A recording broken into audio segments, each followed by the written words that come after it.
મોડાસાના bypass highway પર આવેલા માજુમ નદીમાં જે કાર ખાબકવાનો જે મામલો સામે આવ્યો હતો, ત્યારે જે પ્રકારના દ્રશ્યો આપ જોઈ શકો છો કે જે ઘટના દુઃખદ હતી તેમાં 3 લોકોના ઘટના સ્થળે મોત નીપજ્યા છે। ત્યારે જે એક વ્યક્તિ છે તેને ગંભીર રીતે ઈજાગ્રસ્ત થતા તેને સારવાર અર્થે હોસ્પિટલમાં ખસેડવામાં આવે છે। જે પ્રકારના દ્રશ્યો પણ સામે આવી રહ્યા છે કે પોલીસના ઉચ્ચ અધિકારીઓ છે તે પણ ઘટના સ્થળે છે અને તેમની પણ 3 લોકોના મોતની જે પુષ્ટિ છે તે કરી છે। હાલ જે પોલીસની એક જ જે પ્રાથમિકતા છે કે જે રોડ છે તેને ખુલ્લો કરવામાં આવે, કારણ કે છેલ્લા 1 કલાક જેટલા સમયથી જે ટ્રાફિક સર્જાયેલો હતો અને ત્યારબાદ જે ત્રણેય જે મૃતદેહો છે તેને નદીમાંથી કાઢી અને હાલ તેને મેડિકલ પરીક્ષણ અર્થે અથવા તો પોસ્ટમોર્ટમ માટે મોકલી આપવામાં આવ્યો છે। હાલ જે પ્રકારના દ્રશ્યો છે તે મોડાસા બાયપાસ હાઈવે પરના છે કે જ્યાં હાલ પોલીસ છે, પોલીસનો મોટો કાફલો હાલ ઘટના સ્થળ ઉપર છે। ડીવાયએસપી, પીઆઈ અને જે પ્રકારના ઉચ્ચ અધિકારીઓ છે તે હાલ ઘટના સ્થળ પર છે અને એક જ પ્રાથમિકતા છે કે રોડ ખુલ્લો કરવામાં આવે।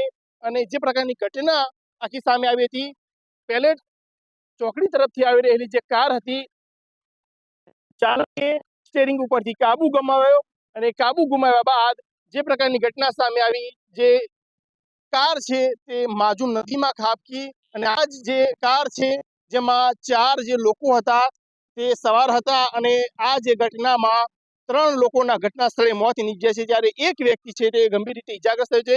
જે પ્રકારની પ્રાથમિક માહિતી સામે આવી રહી છે, જે અકસ્માતમાં જે ભોગ બન્યા છે તે શિક્ષકો હતા અને આ જે શિક્ષકો છે એમાંથી 3 જે લોકો છે તે મોતને ભેટ્યા છે। ત્યારે હાલ જે ત્રણેયના જે બોડી છે તેને હાલ મોકલી દેવામાં આવી છે અને પોલીસના ઉચ્ચ અધિકારી એસપી સહિતના જે અધિકારીઓ છે તે ઘટના સ્થળ ઉપર છે અને આખી જે કામગીરી છે તે કરવામાં આવી રહી છે। ત્યારે આખી જે કામગીરીમાં હાલ આપણી સાથે એએસપી સંજયકુમાર કેસવાલા જોડાયા છે, તેમની સાથે સીધી વાતચીત કરીશું। સાહેબ, કેટલા વાગ્યાનો બનાવ હતો અને આખી ઘટના શું હતી?